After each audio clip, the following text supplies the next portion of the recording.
Ma'asyiral muslimin yang dimuliakan Allah Subhanahu wa taala. Alhamdulillah di malam hari ini kita kembali bisa duduk untuk bertalabul ilmi. Salawat dan salam masih tetap kita haturkan kepada Rasulullah Muhammad sallallahu alaihi wasallam. Allahumma salli ala sayyidina Muhammad wa ala alihi wa sahbihi wa man sara ala nahjihi ila yaumiddin. Pembahasan di malam hari ini kita akan membahas tentang malam pertama ketika seseorang berada di dalam kubur.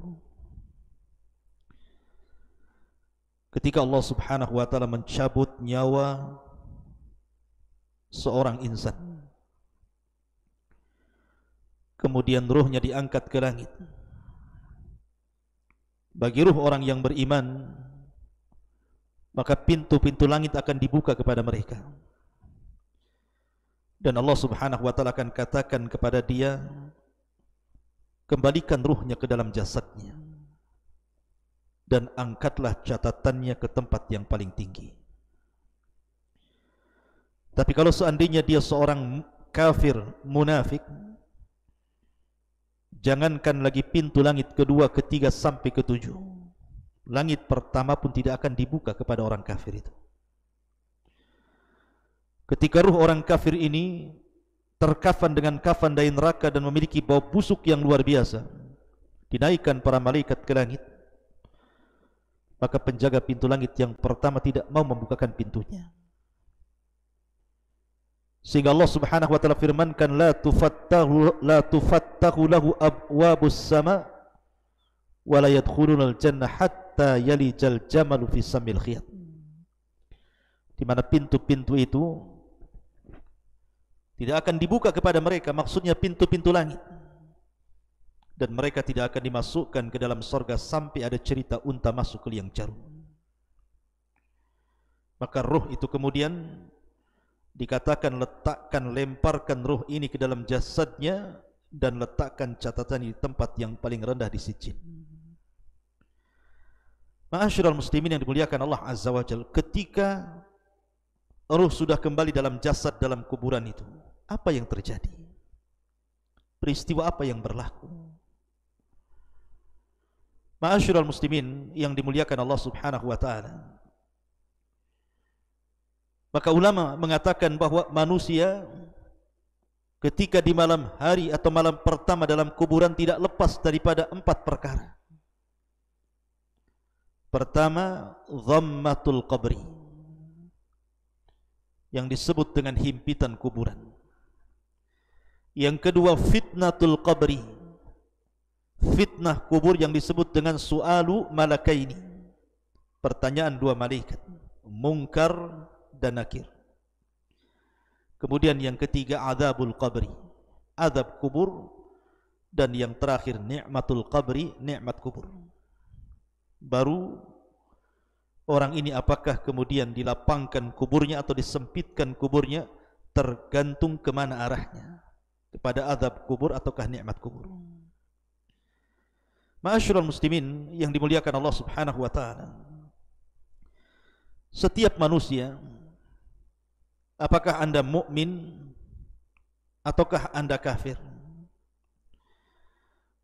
maka setiap manusia yang dimasukkan ke dalam kuburan pasti akan mendapatkan himpitan yang disebut dengan dhammatul qabri, himpatan kuburan. Saya, Anda, siapapun, bahkan orang mulia sekalipun, mereka tetap akan mendapatkan himpitan kuburan, kecuali para nabi, terutama nabi kita yang mulia alaihi salatu wassalam, karena dia maksum. Perhatikan sebuah hadis ketika Nabi SAW menghadiri kematian Sa'ad ibn Mu'adz,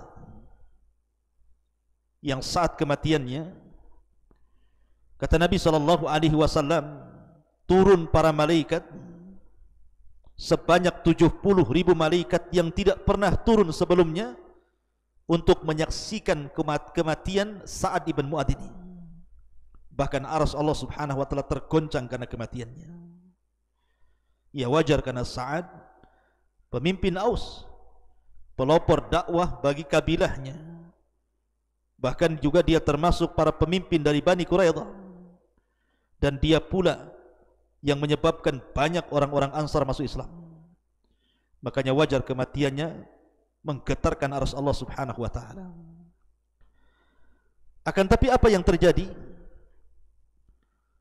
Nabi sallallahu alaihi wasallam ketika melihat Sa'ad ibn Mu'adz ini, dia mengatakan ketika saat jenazahnya dimasukkan ke liang lahat dan mengatakan, "Lau aflata ahadun min dhammatil qabri la aflata hadha Sa'ad."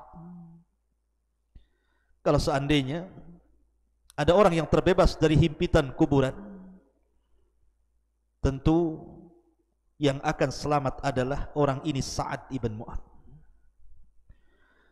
Ma'asyiral muslimin yang dimuliakan Allah Azza wa Jalla, dalam riwayat inna lil qabri dhaghtatan law kana ahadun najian minha la najas Sa'd ibn Mu'adz. Sesungguhnya kuburan itu ada himpitan. Kalaulah seseorang kemudian selamat dari himpitan itu, tentulah Sa'ad ibn Mu'adz lebih berhak untuk selamat dari himpitan, karena dia orang yang mulia, memiliki kedudukan yang luar biasa di dalam Islam. Bahkan bayi yang belum berdosa sekalipun, kata Nabi SAW, kalau seandainya ada orang selamat dari himpitan kubur, tentu bayi inilah yang harusnya diselamatkan karena belum melakukan dosa apapun. Ma'asyiral muslimin yang dimuliakan Allah Subhanahu wa taala, tentu Anda harus bedakan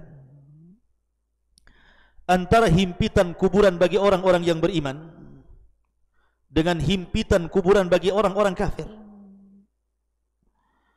Sebab himpitan kuburan bagi orang-orang yang beriman adalah himpitan rahmah, kasih sayang.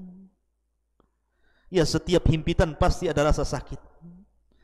Tapi sakit yang dialami oleh seorang mukmin saat ada himpitan itu, sebagaimana dikatakan Imam Zahabi rahimahullahu taala, hadhihi dhammatu laysat min adzabil qabri.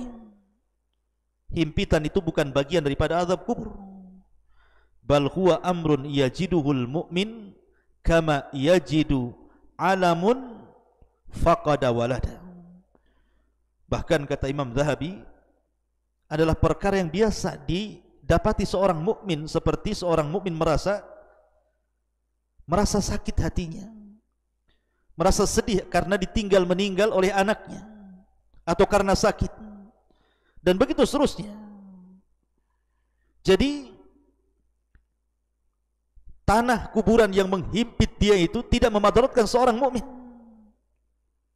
Bahkan dikatakan oleh Imam As-Sa'di rahimahullahu ta'ala, la yanju min dhammatil qabri salihun wala talihun ghaira anna al-farqa bainal muslimi wal kafiri fiha dawamu dhagti lil kafir wa husul hadhihi al-halati lil mu'min fi awwali nuzulihi ila al-qabri thumma yabsahu lahu. Kata beliau, tidak akan selamat siapapun dari himpitan kuburan ini, baik anda seorang yang saleh ataupun orang yang tidak saleh, baik anda mukmin atau kafir. Tapi bedanya orang kafir, himpitan itu akan terus menerus sehingga meretakkan semua sendi-sendi dengan pertulangannya. Tapi orang mukmin hanya sekali saja, kemudian kuburannya diluaskan. Dan ulama yang lain mengatakan bahwa himpitan kuburan bagi seorang mukmin ini seperti pelukan seorang ibu kepada putranya. Karena kita semua tercipta dari tanah dan akan kembali ke tanah, sehingga tanah akan memeluk kita seperti pelukan ibu kepada anaknya.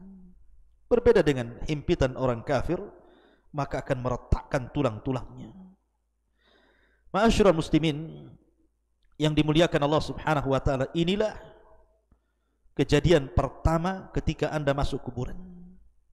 Ketika ruh disatukan oleh Allah Azza wa Jalla, ruh dan jasad, maka kuburan akan menyempit, menyempit, menyempit, dan orang-orang fasik, ahli maksiat, para pelaku dosa besar, maka mereka akan diretakkan tulang-tulangnya. Mereka akan menjerit kesakitan. Mereka akan melolong-lolong meminta pertolongan, tapi siapa yang bisa mendengar ucapannya? Manusia tidak ada yang bisa mendengar ucapan orang-orang yang dikubur kecuali binatang. Karena kalau seandainya manusia bisa mendengarkan lolongan orang-orang yang dikubur, tentu mereka akan merasa takut.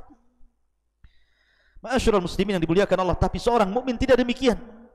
Dia hanya mengalami sakit sedikit, kemudian setelah itu kuburannya akan diluaskan kembali.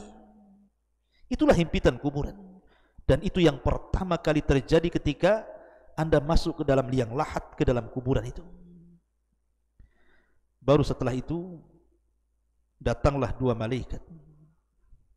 Malaikat Munkar dan Nakir. Bertanya, Man Rabbuk, siapa Rabbmu? Wa ma nabiyuk, siapa nabimu? Wa ma dinuk, apa agamamu? Kalau dia seorang mukmin, maka Allah Subhanahu wa taala firmankan, yusabbitullahu alladhina amanu bil qawli tsabit fil hayati dunya wa fil akhirah. Allah akan tetapkan jawaban seorang mukmin itu dengan jawaban yang mantap baik di dunia ataupun di akhirat. Ketika ditanya siapa Rabbmu, dia akan mengatakan Allah. Ketika ditanya siapa nabimu, dia akan mengatakan Muhammad sallallahu alaihi wasallam. Dan ketika ditanya siapa atau apa agamamu, maka dengan tegas dia mengatakan Islam. Itulah simbol kita selama masa hidup. Raditu billahi rabba wa bil islami dina wa bi Muhammadin nabiyya wa rasulah. Tapi kalau dia orang kafir atau munafik atau fasik, maka dia mengatakan la adri, aku tidak tahu. Qultu kama qala nas, aku hanya mengucapkan persis yang diucapkan manusia. Akhirnya kemudian dia pun dipukul dengan gada yang sangat besar, yang kalau seandainya pukulan itu diletakkan di gunung Uhud, cukup menghancurkan Uhud itu. Saking kerasnya, bagaimana kalau dipukulkan di atas kepala kita. Ma'asyiral muslimin yang dimuliakan Allah Subhanahu wa taala. Kalau memang dia seorang mukmin dan bisa menjawab, maka akan datang teriakan dari langit, an sadaqa abdi, hambaku telah benar.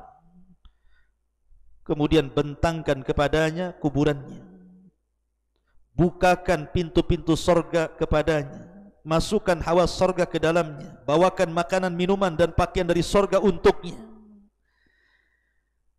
Dan dia merasakan apa yang disebut dengan ni'matul kubur. Disitulah datang orang yang sangat tampan, baik, ngajak bicara, lupa waktu. Tiba-tiba kiamat sudah akan dibangkitkan. Dia mengatakan, Ya Rabb, aqimis sa'ah, ya Rabb, segerakan bangkitkan kiamat supaya aku bisa kembali kepada harta dan keluargaku.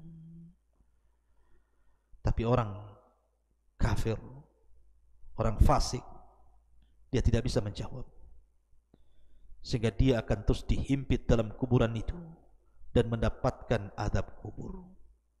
Ruhnya setiap hari keluar masuk neraka, naudzubillah. Ma'asyiral muslimin yang dimuliakan Allah Subhanahu wa taala, dari sini terjadi ardu makanihi alaihi fil jannati awin nar. Kalau orang sudah ditentukan yang satu mendapatkan nikmat kubur, yang satu mendapatkan azab kubur, maka akan ditampakkan kepadanya gambaran-gambaran tempat duduk dia di mana, di sorgakah dia, di nerakakah dia. Makanya kenapa Nabi SAW mengatakan, Inna ahadakum idza mata uridu alaihi maq'aduhu bil ghadati wal ashi, in kana min ahlil jannah fa min ahlil jannah, wa in kana min ahlin fa min ahlin nar, fa yuqalu hadza maq'aduka hatta yab'atsaka Allahu yaumal qiyamah. Apabila salah seorang di antara kalian meninggal, ditampakkan tempat duduknya setiap pagi dan petang. Kalau dia termasuk penduduk sorga, ditampakkan sorga padanya. Kalau dia termasuk penduduk neraka, ditampakkan neraka padanya. Dan dikatakan itulah tempat dudukmu yang Allah akan tempatkan kau pada hari kiamat. Na'udzubillah. Ma'asyiral muslimin yang dimuliakan Allah Subhanahu wa taala, kita hanya bisa berdoa kepada Allah Subhanahu wa taala, semoga kita diselamatkan daripada fitnah kubur, diselamatkan daripada azab kubur. Makanya kita disuruh berdoa sebelum salat dari beberapa fitnah. Salah satunya adalah fitnah kubur. Karena fitnah kubur ini bisa saja raudun min riyadil jannah atau hufrun min hufarin nar. Bisa sebuah taman yang akan mengantarkan Anda ke surga, atau mungkin lubang yang bisa akan menjerumuskan Anda ke dalam neraka. Iyadzan billah. Mudah-mudahan ada manfaatnya. Kita berlindung kepada Allah Azza wa Jalla dari fitnah kubur dan azab kubur. Subhanakallah bihamdika asyhadu an la ilaha illa anta astaghfiruka wa atubu ilaik. Allahu ta'ala. Assalamualaikum warahmatullahi wabarakatuh.